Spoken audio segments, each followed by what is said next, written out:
और आज पहली बार अपने माता पिता के चरणों में कन्हैया ने प्रणाम किया। मैया देव की तो अनंत आशीर्वाद देती जा रही हैं, कन्हैया को देखती जा रही हैं, एकटक देख ही रही हैं। भगवान तो चरणों में गिर पड़े। अभिवादनशीलस्य नित्यं वृद्धोपसेविनः चत्वारि तस्य वर्धन्ते आयुर्विद्या यशो बलम। जो अभिवादनशील होते हैं, माता पिता के चरणों में प्रणाम करते हैं, उनकी आयु विद्या यश और बल जो है वो बढ़ा करता है। आज खुशी का माहौल मथुरा में बना हुआ है। वसुदेव और देवकी आज अपने पुत्र को देख करके प्रमोदित हो रहे हैं। आज मैया ने कन्हैया के समस्त संस्कारों को कराया और समस्त संस्कार कराने के बाद समय व्यतीत हुआ और फिर इनको पढ़ने के लिए गुरुकुल भेज दिया गया।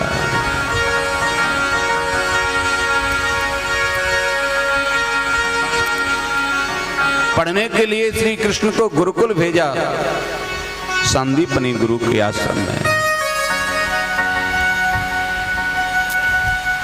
पहले हमारी जो शिक्षा व्यवस्था थी कितनी मलूक थी, कितनी सुंदर थी। चाहे राजा का बेटा है, चाहे रंक का बेटा है, सब गुरुकुल में अध्ययन करते थे।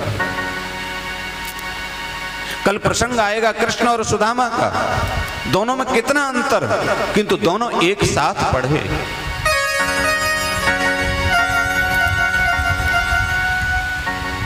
गुरुकुल की जो शिक्षा होती है उसमें बच्चे को वहीं रहना होता है, वहीं पढ़ना है, वहीं खाना है, वहीं रहना है और गुरु जी की सेवा करनी है।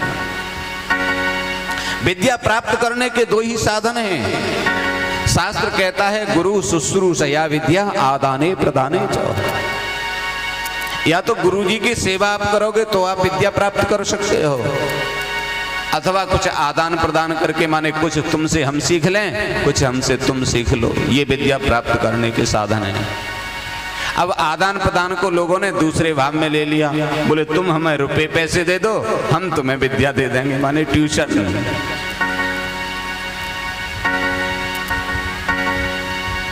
गुरुकुलों की पद्धति है, प्रातः काल ब्रह्म मुहूर्त में 4 साढ़े 4 बजे बच्चों को जगा दिया जाता है। हम भी गुरुकुल में ही पढ़े हैं, आज भी गुरुकुल चल रहे हैं। प्रातः काल ब्रह्म मुहूर्त में जगा करके सबसे पहले स्तवन होता है, हाथों के दर्शन होते हैं। कराग्रे वसते लक्ष्मी कर मध्य च सरस्वती कर मूले तो गोविंद प्रभाते कर दर्शनम। स्नान आदि से निवृत्त होकर के संध्या वंदन किया जाता है, गायत्री मंत्र का जप किया जाता है। फिर कुछ स्वल्पाहार लेकर के, गौ माता का दुग्ध आदि लेकर के और विद्या अध्ययन किया जाता है।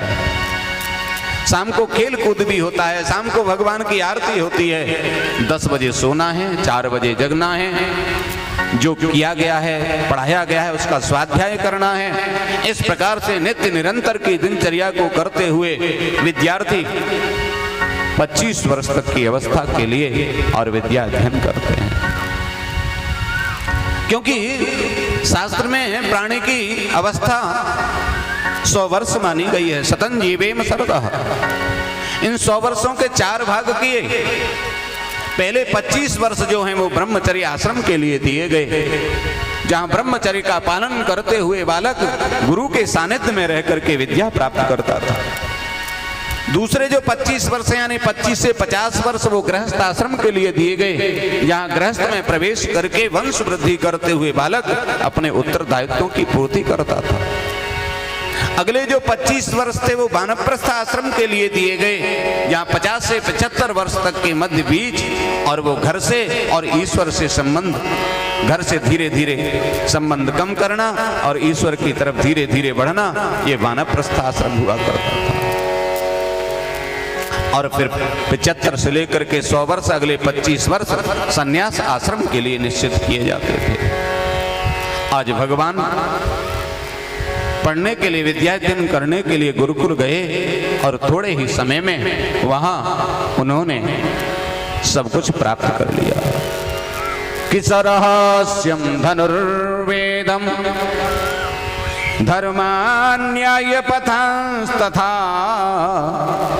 तथा चान्वीक्षिकीं विद्या राजनीतिं च षड्विधा।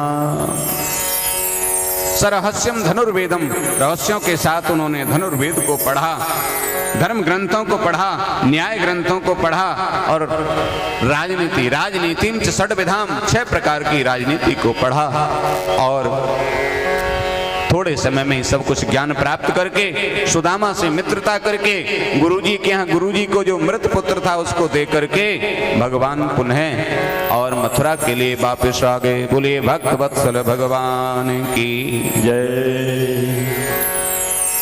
आज भगवान मथुरा में हैं।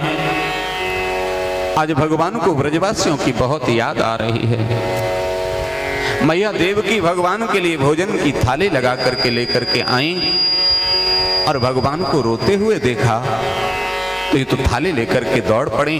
वसुदेव जी से जाकर के कहा, सुनो, मुझे लगता है कि कृष्ण को कुछ परेशानी है, कुछ दुख है, न जाने क्यों उसको आज रोते हुए मैंने देखा है। आप पूछो ना क्या परेशानी है। वसुदेव जी ने उद्धव जी को भेजा और उद्धव जी ने जाकर के पूछा, गोपाल क्या बात है, क्या कष्ट है आपको, यहाँ कोई किसी तरह की परेशानी है? भगवान ने कहा, उद्धव किसी तरह की परेशानी नहीं है यहाँ, किंतु मैं ब्रजवासियों को नहीं भूल पाता हूँ। उद्धव मोहि ब्रज बिसरत नाही, हंस सुता को सुंदर कलरव और कुंजन की छाही, उद्धव मोहि ब्रज बिसरत नाही।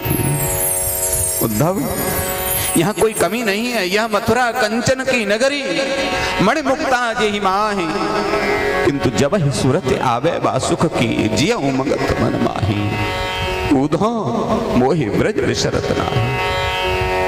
आज मुझे ब्रजवासियों की याद आ रही है। उद्धव तुम ये बताओ, जब मैं उन्हें इतना याद कर रहा हूं तो वो भी तो मुझे याद करते होंगे। तुम एक काम करो ना उद्धव, तुम थोड़ा चले जाओ ना ब्रज में, उन ब्रजवासियों को समझाओ। उद्धव ने कहा, मैं चला जाऊं? मेरे समझाने से क्या समझेंगे वो? मैं जब वेदांत का बखान करूंगा, निराकार ब्रह्म का प्रतिपादन करूंगा तो वो ग्वालियर ब्रजवासी क्या समझेंगे? क्योंकि उद्धव जो हैं ये कोई साधारण नहीं थे, ये बुद्धमानों में श्रेष्ठ थे और बृहस्पति जी के शिष्य थे। कि वृष्णी नाम प्रवरो मंत्री कृष्णस्य दयितो सखा, शिष्यो बृहस्पते साक्षात् उद्धवो बुद्धि सत्तमः। शिष्यो बृहस्पति साक्षात बृहस्पति के शिष्य हैं। भगवान ने ज्यादा समझाया, कहा तो ये जाने के लिए तैयार हुए। कन्हैया ने अपनी मोर पंख इनके मुकुट पर लगाई देने, अपना पीतांबर दे दियो। आज उद्धव जी ब्रज के लिए प्रस्थान कर रहे हैं। इधर इन ब्रजवासियों की स्थिति बड़ी विचित्र है। रोजाना मथुरा से जो रास्ता आता है उस पर जाकर के बैठ जाते हैं, विचार करते हैं, आज हमारो कन्हैया आए रहे हो, आज हमारो केशव आए रहे हो। सुबह से शाम हो जाती है,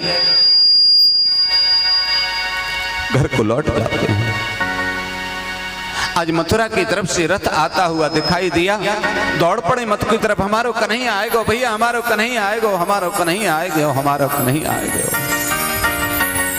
छोटे छोटे सखा जैसे ही रथ पास में आयो और रथ में कन्हैया की जगह उद्धव को देखो, निराश है, ये तो कोई और है भैया। उद्धव जी ने भैया इन सखाओं से कि भैया ये बताओ, मैं नंद बाबा से मिलना चाहूं, उनके घर को रास्ता कहाँ है?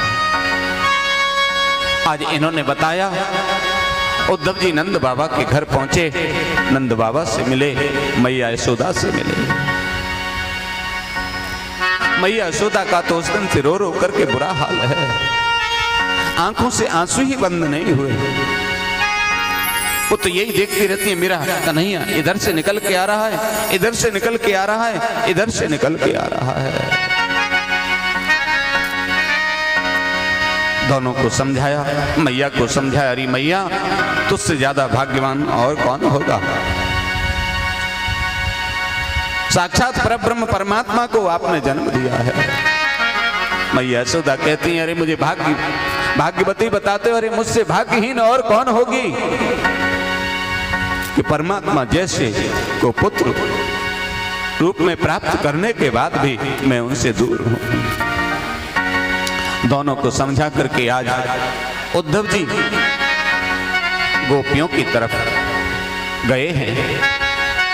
इधर गोपियों की स्थिति भी उस दिन से अच्छी नहीं है। समस्त गोपियां बैठी हुई हैं, बीच में श्री राधा रानी बैठी हैं। एक एक गोपी खड़ी होती है और अपने स्वप्न की बात इनको बताती है। किशोरी जी, आज मैंने स्वप्न देखा, कन्हैया स्वप्न में मेरे यहाँ आए थे।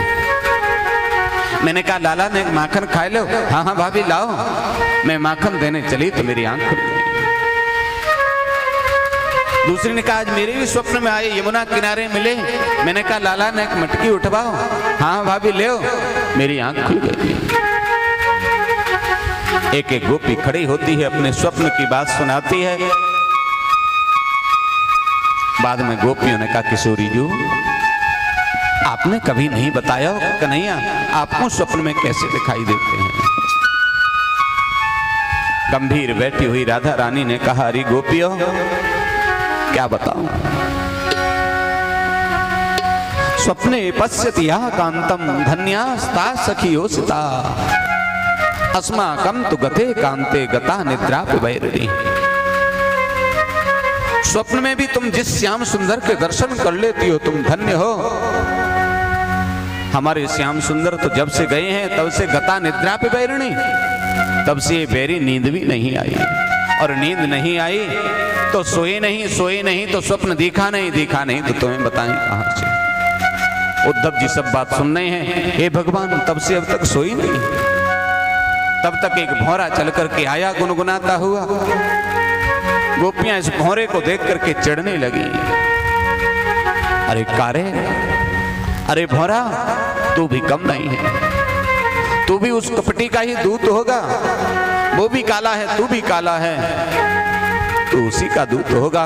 यहां आकर के क्यों गिड़गिड़ा रहा है। मधुप कितब बंधो मास्म पस्त्रांघ्रिम सपत्न्याः कुछ बिललित मालाः कुंकुमस्मस्रुभिर्नः। तू भी उसी कपटी कृष्ण की तरह पुष्प पर बैठता है, उसके पराग को चूसता है और उसे छोड़ करके चला जाता है। ऐसे ही तेरा वो कृष्ण है। एक गोपी कहती है ये इस जन्म का कपटी नहीं है, ये तो जन्म जन्म का कपटी है। मृगयुर्व कपींद्रम विभ्यते लुप्त धर्मा। इसने कपट पूर्वक बाली का वध कर दिया था। इसने राजा हरिश्चंद्र के साथ कपट किया, इसने बलि के साथ कपट किया। ये आज का कपटी नहीं है, ये तो जन्म जन्म का कपटी है।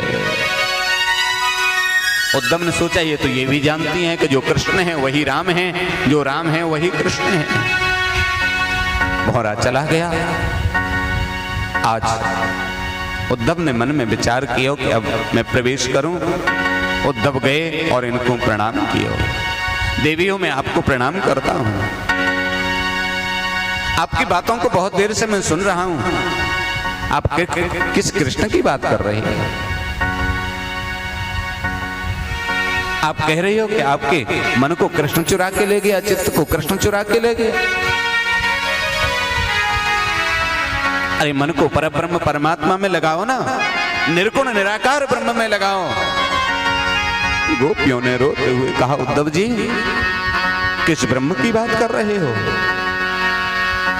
उद्धव ने कहा बिनु पग चले सुने बिनु काना कर विधि कर्म करे विधि नाना। जिसके न हाथ हैं न जिसके पैर हैं न जिसका कोई शरीर है, उस निराकार ब्रह्म में मन को लगाओ। क्यों झूठ बोलते हो उद्धव जी? यदि उसके हाथ नहीं है तो उसने माखन खाया कैसे, बंसी बजाई कैसे?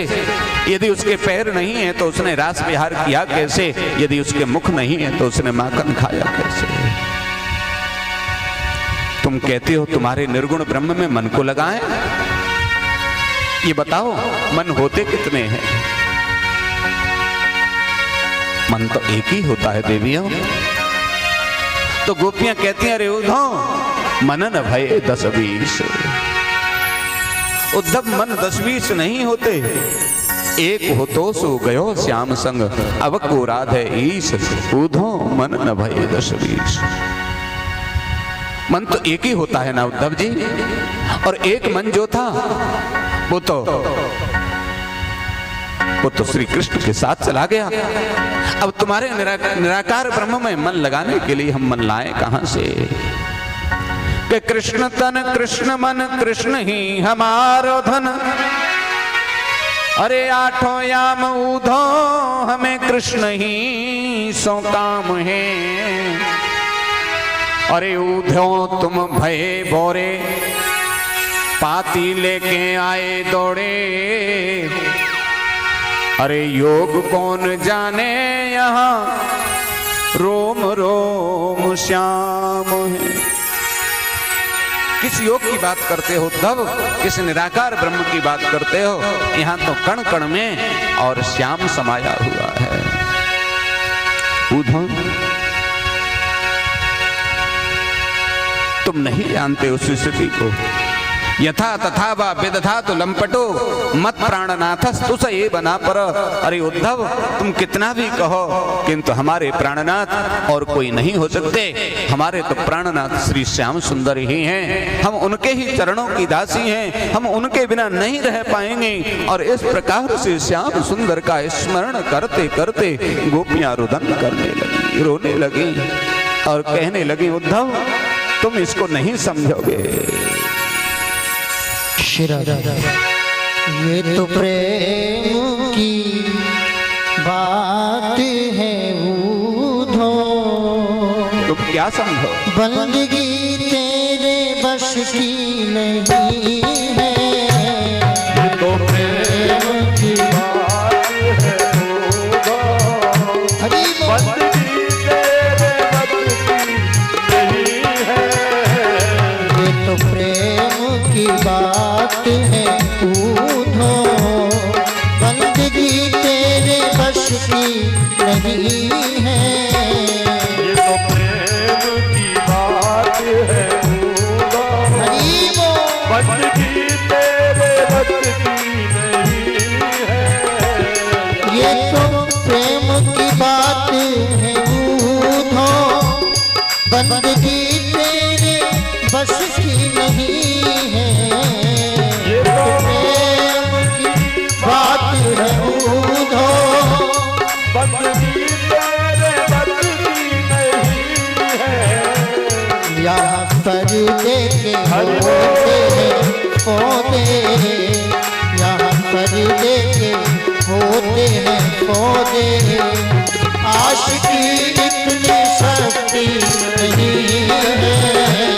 यहाँ पर्दे के होते हैं पौधे, ऊधो आज की इतनी शक्ति नहीं है। ये तो प्रेम की बात है ऊधो, बंदगी तेरे बस की नहीं है। तो प्रेम की बात है ऊधो, आज की तेरे बस की नहीं हरि है। बोल।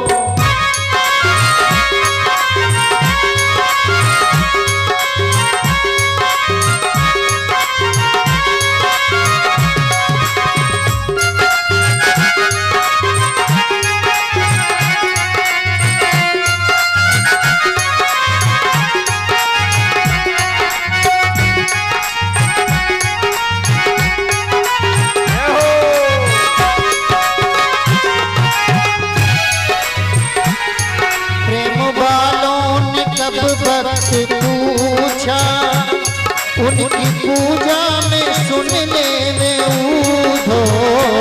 प्रेम वालों ने सब भक्त पूछा, हरीबो उसकी पूजा में सुन ले ऊधो। ऊधो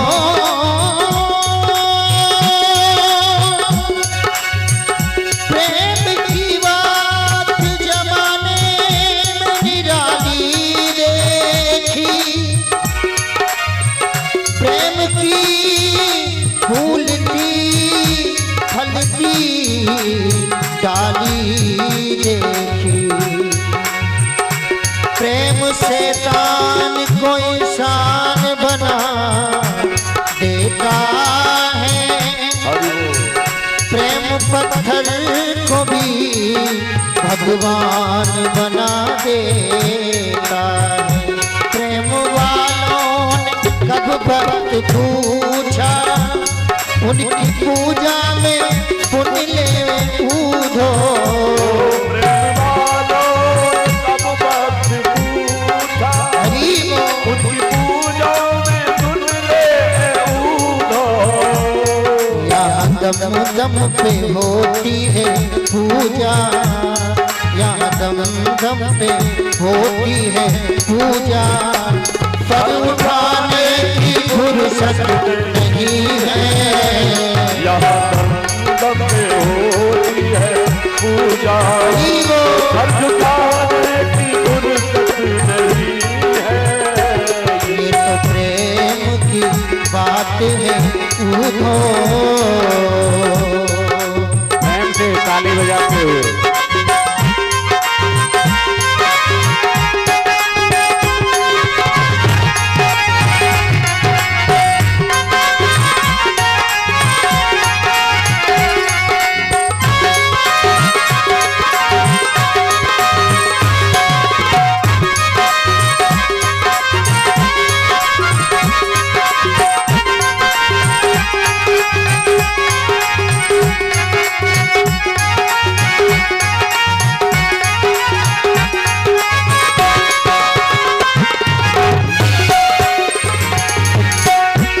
जो असल में है मस्ती में डूबे, उन्हें क्या परवाह जिंदगी की। जो असल में है मस्ती में डूबे, हरीबो उन्हें क्या परवाह जिंदगी की। ये ऊधो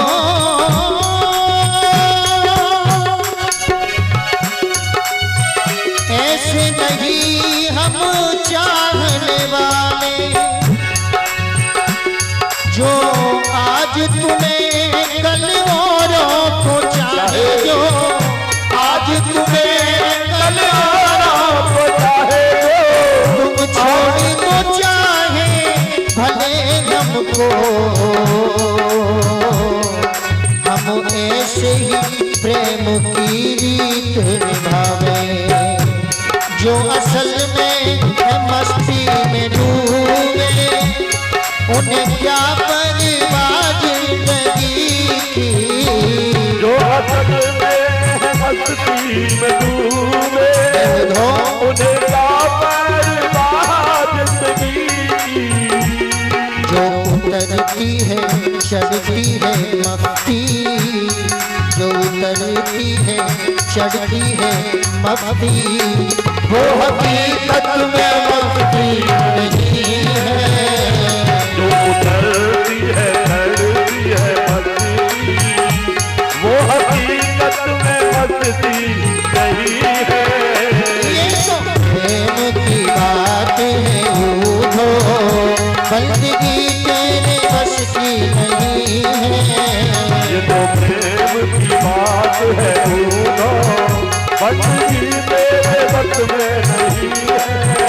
यहाँ पर्द के होते हैं सोते हैं, आशिकी इतनी सस्ती नहीं है। यहाँ पर्दे के होते हैं सोते हैं, हरीबो आशिकी इतनी सस्ती नहीं है। ये तो प्रेम की बात है ऊधो, बंदगी तेरे बस की नहीं है। ये तो प्रेम की बात है ऊधो, बात की तेरे बस में नहीं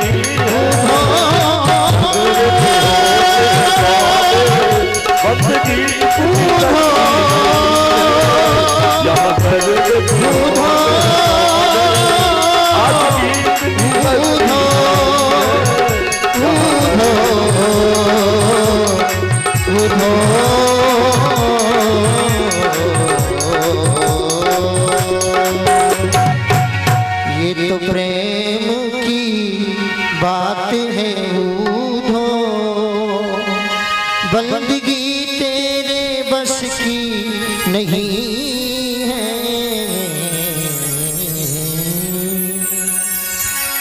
हे नाथ हे रमानाथ व्रजनाथार्थिनाशन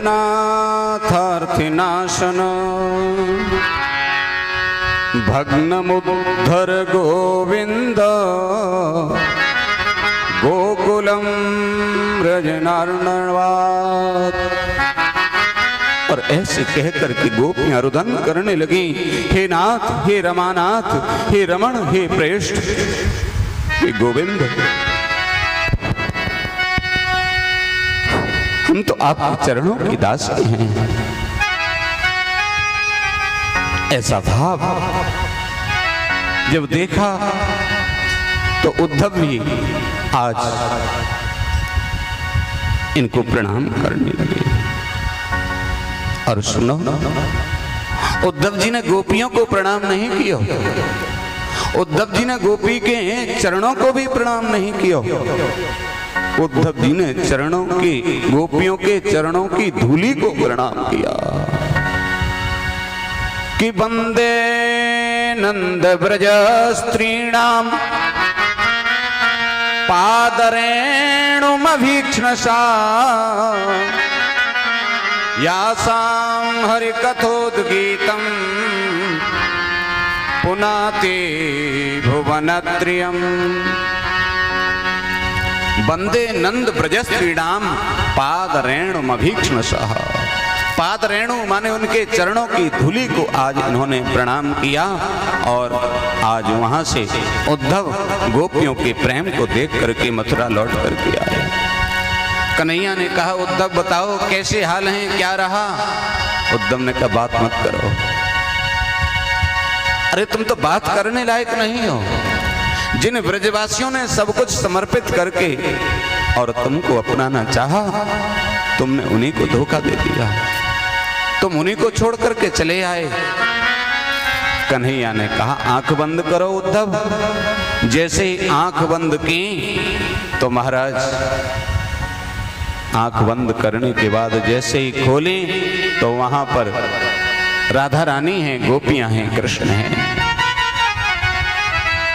कन्हैया कहते हैं, उद्धव मैं तो ये चाहता था कि ज्ञानी तो तुम हो ही, भक्ति का थोड़ा पुट और लग जाए तो तुम्हारा ज्ञान सफल हो जाएगा। और आज भक्ति को भी तुमने स्वीकार कर लिया, अब तुम निश्चित ही मेरे परम प्रिय हो। राधा मुझसे दूर नहीं है, मैं राधा से दूर नहीं हूं। कहते ना, राधा बिना श्याम आधा। कृष्ण का आधार है राधा। राधा कृष्ण स्वरूपाम्बई, कृष्ण राधा स्वरूपणम। राधा ही कृष्ण है और कृष्ण ही राधा है। राधा और कृष्ण में कोई भेद नहीं है। जैसे एक ज्योति दो रूप में कभी कभी शीशा में दर्पण में दिखाई देती है, वास्तव में वो दो रूप नहीं है, दो ज्योति नहीं है, एक ही ज्योति है। उसी प्रकार से राधा और कृष्ण में भी कोई भेद नहीं है। जो राधा है वही कृष्ण है और जो कृष्ण है वही राधा है। बोलिए भक्त वत्सल भगवान की जय। बोलिए कृष्ण कन्हैया लाल की जय। जय जय